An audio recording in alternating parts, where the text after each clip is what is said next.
Welcome to Not Milk Never Milk. Subscribe if you're lactose intolerant. You begin by confirming the TV supports Bluetooth and updating firmware if needed. Put your headphones or speaker into pairing mode, then move them close to the TV. Make sure other Bluetooth devices are off so pairing negotiations aren't interrupted.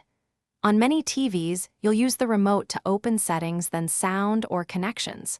Once there, select Bluetooth devices. Start the discovery process now, so the TV can find your accessory and present it for pairing. Once the TV scans, pick your accessory from the list. If a PIN appears, enter it on the TV or accessory. 0000 or 1234 are common defaults. After pairing, make sure the TV's audio output is set to the Bluetooth device so sound routes correctly. Adjust volume slowly to avoid sudden loud output and check lip sync in a short video clip.